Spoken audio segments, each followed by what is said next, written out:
Assalamualaikum warahmatullahi wabarakatuh.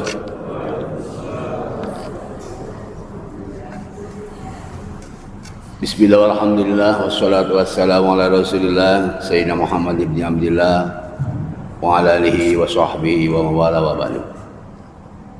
Kita lanjutkan tafsir Al-Quran Maudhi Bidirayah.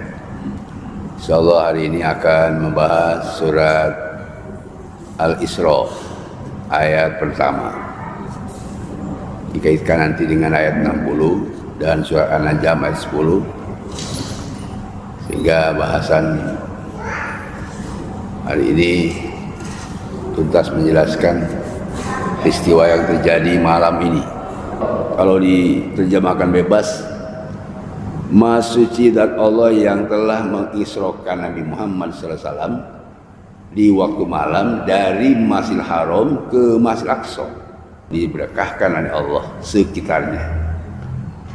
Tujuannya Isra itu untuk Allah memperlihatkan kepada Muhammad dari sebagian tanda kebesaran Allah, baik yang ada di alamul kaun, di alam eksak dan fisik, maupun di alam jabarut. Innahu was-sami'ul basir, sesungguhnya Allah maha mendengar dan maha melihat kepada apa yang disabdakan Nabi dan Jibril, dan juga melihat gerak-gerik ketika Rasulullah dibawa oleh Jibril dan buruknya di waktu Mi'raj. Kalau kita belajar tafsir Maudhi Bidirayah, artinya harus dikaitkan dengan ayat sesudahnya atau ayat lain. Ayat sesudahnya surat Al-Isra ayat 60 itulah yang menjadi perdebatan para ulama. Apakah Rasulullah Isra'nya itu dan Mi'rajnya dengan badannya atau hanya mimpi? Ada sebagian ulama mengatakan bahwa Rasulullah Isra Mi'rajnya hanya mimpi berdasarkan surat Al-Isra ayat 60. Wa ma ja'alna ru'yal lati araynaka illa fitnatan linnas. Kami tidak, apa yang dimimpikan Rasulullah itu adalah sebagian ujian bagi manusia. Sedangkan kalau lihat ayat ini dan dikaitkan dengan surat An-Najm ayat 10, laqad ra'a min ayati rabbil kubra, sungguh Allah telah memperlihatkan kepada Muhammad dari ayat-ayat yang agung. Menurut jumhur mufassir, Rasulullah di Isra Mi'rajkannya tidak hanya mimpi seperti pengertian sebagian tafsir surat Al-Isra ayat 60, karena berdasarkan hadis-hadis sahih bahwa Rasulullah Isra Mi'rajnya dengan fisiknya. Misalnya saja di dalam Sahih Muslim, yaitu Imam Nawawi mengatakan juz kedua halaman 210 bahwa Rasulullah Mi'raj itu dengan fisiknya diwujudkan dengan utitu bil buroki. Ketika aku Isra dan Mi'raj didatangkan buruk. Apa buruk itu? Dabatun abyadun tawil, yaitu alat kendaraan yang bisa ditunggangi tapi warnanya putih, badannya panjang. Ada yang menafsirkan kakinya yang panjang. Fauqal himar dunal bigor, lebih besar dari himar, keledai seperti kambing, dan lebih kecil dari bigol seperti kuda. Tidak sebesar kuda, tidak sekecil kambing. Makhluk itu, dabah itu, yadau hafirahu inda tarfati aini. Kalau dia berjalan cepatnya itu sebagaimana dia cepatnya kilat, atau jarak tempuh yang dilakukan oleh buruk atau intahal taufi sampai ke ujung penglihatannya. Sejauh memandang buruk itu, itulah langkah dan kecepatan buruk. Ini berdasarkan hadis Muslim dan beberapa hadis dalam kitab Imam Ahmad bin Hanbal atau Imam Bukhari menjelaskan bahwa Rasulullah Isra dan Mi'rajnya bersama jasadnya. Karena ayat surah Al-Isra ayat pertama ini kalau kita lihat teksnya, linuriyahu, lapan ro'a itu bukan mimpi. Kalau ru'ya ya mimpi. Tapi mimpi Rasulullah, jelaskan hadis Nabi, dia memang kelihatannya tidur. Wa qalbuhu la tanam, hatinya tidak tidur. Ru'ya shadiqah, apa yang dimimpikan Rasulullah benar adanya. Dan banyak ru'ya sholihah yang wujud bukti. Misalnya ketika di Hudaybiyah itu disebut di Al-Quran adalah seperti ru'ya. La tadkhuluna al-masjidal haram insyaallah aminin. Nabi menyampaikan, aku punya pandangan ketika sebentar aku melihat ke depan, meskipun kamu merasa gagal berangkat ke umroh, tapi kalian akan berangkat umroh tahun depan. Kata ru'ya di dalam hadis atau Al-Quran yang disebut oleh Nabi ru'ya, wujud bukti tahun depan Rasulullah bisa melaksanakan umroh. Karena namanya kajian harus ada data, harus ada keilmuan yang bisa dipertanggungjawabkan sebagai seorang dai, yang dimana nanti di hari kelak akan diminta pertanggungjawaban. Dan kebetulan hari ini baru Rasulullah 1434 tahun yang lalu, yaitu tanggal malam 27 Rajab tahun 12 Hijriah. Kalau sekarang 1446, berarti baru 1434 tahun Rasulullah Isra dan Mi'raj. Dan kita mungkin lupa. Tetapi kalau secara ilmiah 1434 tahun lalu tanggal 27, kalau sekarang perhitungannya 27 malam ini. Kapan Rasulullah Isra'nya kapan? Menurut para hadis itu di waktu setelah, kalau sekarang mungkin setelah sholat Isya, diperkirakan jam 8. Sampai kapan? Menurut para ahli hadis yang sahih, sampai sebelum sholat subuh jam 4. Kalau jam 4 itu hitung dari jam 8, jumlahnya ada 8, 9, 10, 11, 12, 1, 2, 3, 4. Tetapi kalau saya lihat Isra-nya dan Mi'raj Rasulullah menurut Imam Tajuddin Subki lahdhatan, bukan Baduddin Subki, Tajuddin Subki di dalam kitab Sawi mengatakan lahdhatan, sekejap. Tetapi menurut para ulama ada yang mengatakan ada bahasaatin 4 jam, ada yang mengatakan 3 jam. Tapi semuanya sepakat di waktu malam, bukan semalam. Beda kalau semalam dari maghrib ke subuh. Di waktu malam, jamnya tidak sama. Tetapi kalau menggunakan kata-kata sa'ah itu jam. Beda tadi dengan detik. Kalau Imam Subki detik, lahdhatan. Baik, saya akan jelaskan sedikit. Ya, kata-kata lailan dulu. Kata-kata lailan itu waktu malam 4 jam saja. Sedangkan di dalam hadis tadi itu utitu bil buroki, saya diberi kendaraan oleh Allah melalui Jibril, yaitu buruk. Buruk itu bahasa Arab, menurut kita adalah kecepatan. Dan ada disebut ilmu pengetahuan kecepatan cahaya. Itu persis seperti buruk. Kenapa? Buruk itu makhluk dabah yang hidup yang bisa dideteksi. Itu menurut para ahli. Ini menunjukkan bahwa Rasulullah Sayyidul Anbiya wal Mursalin dan Abdulul Makhluqat. Rasul adalah pemimpin Nabi dan Mursalin dan makhluk yang paling hebat. Kibtu hinaya Muhammad. Aku akan berhenti di sini saja. Sebab indhabtu ihtaraktu. Kalau aku ikut engkau, aku terbakar. Ini perjalanan Rasul. Kalau dihitung tadi 4 jam, mari kita hitung angka. Kalau per detik ukuran matematik dan fisika, cahaya per detik adalah 300.000 kilometer. Kalau dihitung 4 jam berarti 300.000 kali 4. Sedangkan jam ada 60 menit. Berarti kali 60 ada detik. Ada 60 detik. Berarti 300.000 kilometer kali 4 kali 60 kali 60. Menurut para ahli, yaitu menggunakan satu alat untuk melihat teropong. Kata ada para ahli bahwa dari planet bumi ke Mars, masih alamul malaki, itu ada disebut ya, Neptunus itu dari bumi atau planet bumi ke Neptunus itu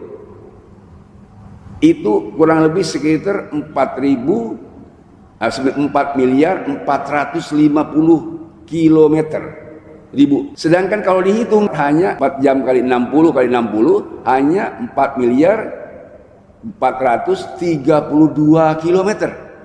Berarti menurut hitungan angka masih kurang 130.000 kilometer. Sebab itu hasil teropong, hasil penelitian observasi melalui alat yang diberikan oleh Allah, yang bisa dideteksi dan bisa dilihat. Kata mereka, kalau dilihat pakai alat itu tidak sampai ke alam itu, sebab hanya 4 jam tadi.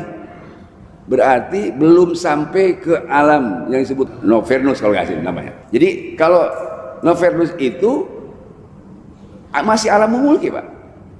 Sedangkan menurut para tafsir berdasarkan hadis Nabi, Alhamdulillahi Rabbil Alamin, segala puji bagi Allah Rob sekalian alam. Jumlah alam ada 3.600 alam. 3.600 alam dibagi oleh ulama ahli tafsir ada 4 alam. Seperti Sosok Al-Maliki di dalam tafsirnya juz ketiga itu menjelaskan ada 4 alam. 1 alamul mulki, alam eksak, alam dunia, alam nyata yang bisa dilihat, bisa diraba dan bisa didengar. Kedua, alamul malakut, alam malaikat, ma khufiya anna, yang tidak nampak dari kita tapi oleh malaikat nampak. Yang ketiga, alam jabarut. Alam jabarut itu alam di luar malaikat. Dan yang keempat, alam dzul izzah. Makanya saya sampaikan kemarin, setiap pekan saya sampaikan judul. Apa judulnya hari ini? Judul yang harus kita bahas adalah Isra Mi'raj di posisi majdub, bukan mahjub. Ini juga harus dijelaskan. Apa majdub itu? Majdub itu ini, Pak. Majdub itu adalah orang yang sudah sampai alamul ma'rifah hakikiyah, dan dengan sebab adanya Allah maka ada dunia. Sedangkan ada yang kedua, mahjub. Apa itu mahjub? Dia menyatakan adanya dunia jadi sebab adanya Allah. Kita di posisi mahjub karena kita masih banyak terhalang oleh dunia, sehingga yang jadi contoh, ini ada dunia, tanda adanya Allah. Rasulullah di posisi majdub, Allah ada, sehingga alam dunia ada. Di dalam definisi apa disebut majdub? Majdub itu adalah al-mustadillu bih, orang yang sampai imannya kepada iman hakiki dan ma'rifat yang mukasyafah, sehingga melihat tanda-tanda kebesaran Allah. Dengan sebab melihat tanda kebesaran Allah, baru dia melihat alamul kaun. Makanya di dalam definisi itu, orang al-mustadillu bih, orang yang sudah tahu sampai usul ajaib atau keindahan-keindahan dunia, keindahan-keindahan alam fisika, disebut arafal haqqa li ahli. Dia tahu hak yang benar itu ditunjukkan oleh pemiliknya.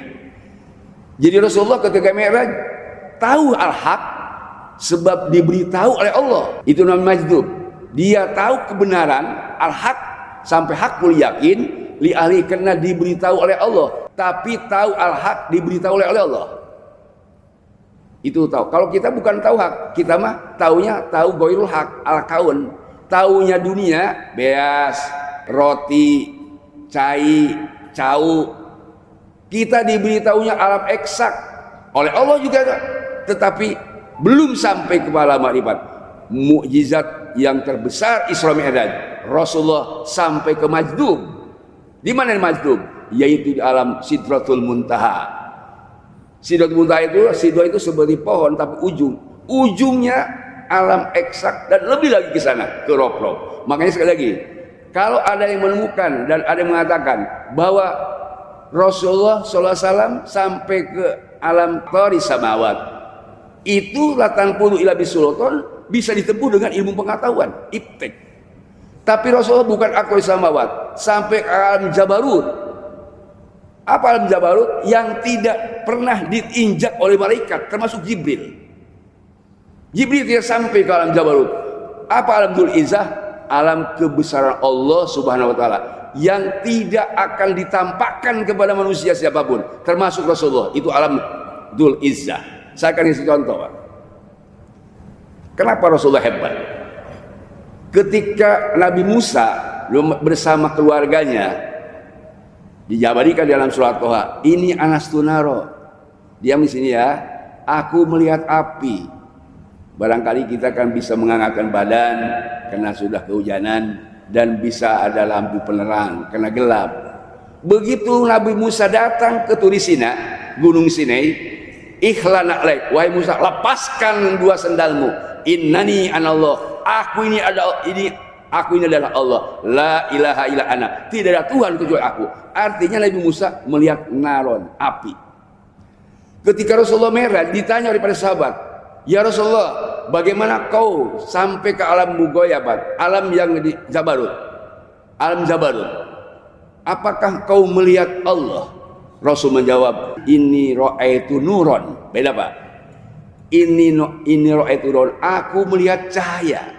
Jadi bukan api, memang api bercahaya, tetapi bedanya dengan Nabi Musa, pertama Nabi Musa di Gunung Sinai di antara Mesir dan Sam, dan Nabi Muhammad SAW melihat cahaya di Rob Sindratul Muntaha. Nabi Muhammad mengalahkan Nabi Musa. Demikian pula Bapak, kalau Bapak lihat perjalanan Rasulullah ketika Mi'raj, berhenti di setiap langit. Langit pertama Rasulullah bertemu dengan Nabi Adam. Di langit kedua bertemu dengan Nabi Isa, disambut oleh Nabi Isa. Dan di langit ketiga bertemu dengan Nabi Idris. Ini Pak, kita buktikan. Innahu makana aliyah. Ketika diabadi Quran, Nabi Idris ditempatkan di tempat yang tinggi. Ketika itu Rasulullah melihat wujud buktinya Nabi Idris. Ro'a dilihat oleh Nabi Muhammad di langit ketiga. Nabi Idris itu. Kemudian di langit keempat, Nabi Muhammad melihat Nabi Yusuf.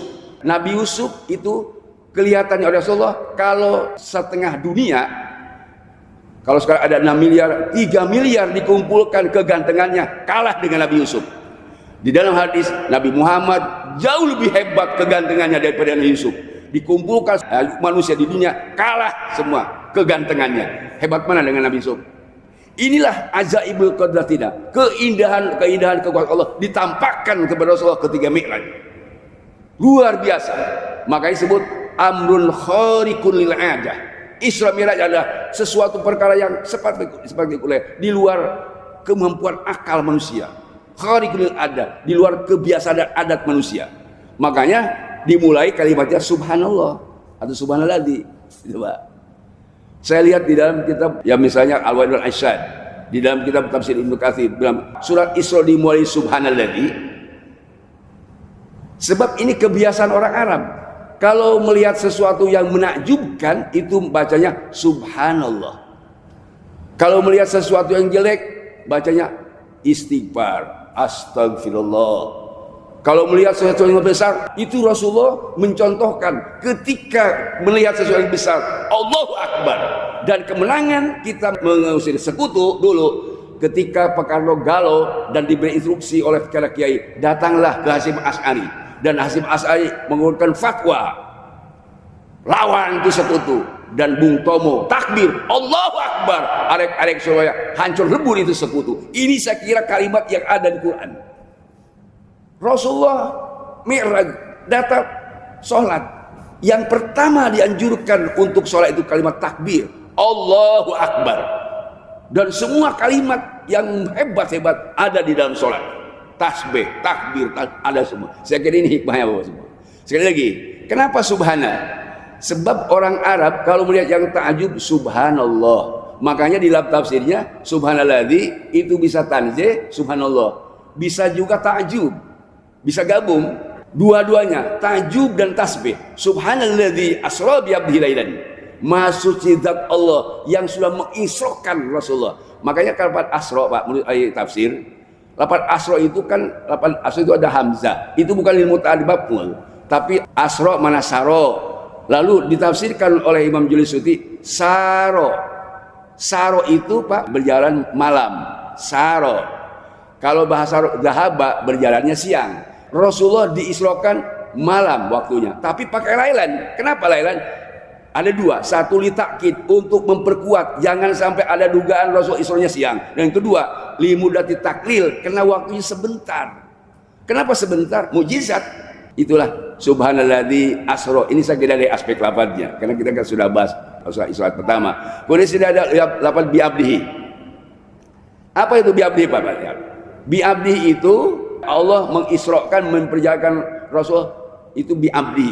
Kenapa disebut bi'abdi? Tidak binabihi, tidak bi rasulihi, tidak bi Muhammadin. Karena lapan abdu, lapan menurut tafsir, lapan abdi itu adalah wasful ubudiyah, ahasul asob, wa asrobuha. Lapan abdu itu adalah sifat, karakter, tabiat yang perbuatan manusia soleh. Jadi kalau kehambaan, ibadah itu aja sifat dan karakter manusia baik yang ibadah itu. Dan asrobuha, manusia paling mulia. Artinya kalau orang sudah beribadah kepada Allah, itu akan dimuliakan seperti dimuliakan Rasulullah di waktu Isra. Jadi kalau kita ingin mulia, ibadah saja. Dan di Quran ada 3 kali Rasulullah dimuliakan. Pertama dalam surat Isra, ketika Rasulullah di Isra Mi'rajkan bi abdihi. Kedua, Rasulullah dimuliakan ketika dapat wahyu, An-Najm ayat 10. Wa auha ila abdihi ma auha. Allah memberi wahyu kepada hambanya itu Muhammad. Ma'auha, apa yang sudah diwahyukan sampai dari Allah pada Nabi Muhammad mulai Jibril. Apa itu maksudnya? Yang kedua, kemuliaan Rasulullah ketika mendapat wahyu. Yang ketiga, lamma qama Abdullahi yad'u, itu dalam surat Jin. Ingat, ketika Rasulullah bangkit untuk berdakwah, disitulah Rasulullah diberikan kemuliaan oleh Allah Subhanahu wa Ta'ala. Apa maksudnya? Kalau kita ingin mulia harus seperti Rasulullah. Pertama apa tadi? Isra dan Mi'raj. Apa wujud buktinya? Dari masjid ke masjid. Kalau kita ingin mulia, dari masjid ke masjid. Jangan tinggal itu.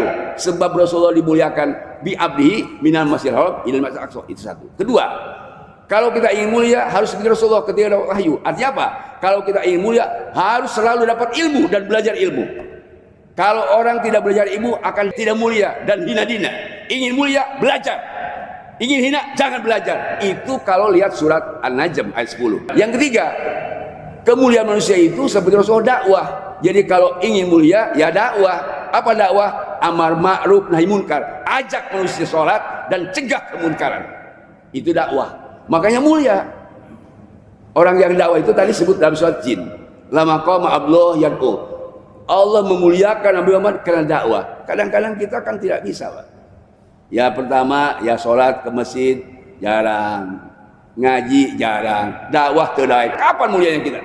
Atau mungkin ke masjid daik, ngaji daik, dakwah tidak mau, dakwah mau, belajar mau, sholat tidak mau, tidak mulia juga. Tiga-tiganya menurut para ahli tafsir menjelaskan surat Al-Isra ayat pertama, surat An-Najm ayat 10 dan surat Al-Jin. Ingin dapat mulia al-ubudiyah, satu, kita harus sholat berjamaah tentunya dari masjid ke masjid. Dua, harus belajar ilmu. Dan ketiga, sampaikan ilmu kepada masyarakat yang membutuhkan. Baik, kita lanjutkan lagi. Ya, kalau alladzi baraknahu lahu, saya kira minggu lalu sudah sampaikan, tapi sedikit saja. Alladzi baraknahu lahu itu yang diberkahkan antara Masjidil Haram dan Al-Aqsa. Dengan apa? Ada 2 tafsirnya, Pak. Saya lihat bis-samat waz-zuru. Diberkahkan yaitu dengan berbagai macam buah-buahan, pertanian. Jadi makmur gemah limpah loh jinawi itu disebut di Quran. Dimulai dengan apa? Dimulai kita harus istiqomah. Menurut surat Jin juga, kalau kita ingin gemah limpah loh jinawi, law istaqamu alai syariah la askainahum ma'an ghadaqa. Seandainya kita semua istiqomah melaksanakan ibadah, istiqomah ngaji, istiqomah dakwah, istiqomah infak, la askainahum ma'an ghadaqa. Allah berfirman, kami akan berikan ma'an ghadaqa, air yang subur, hujan yang menurunkan keberkahan, sehingga azuru, tanam-tanaman tumbuh subur dan perdagangan jadi untung. Ini maksud tadi barokah.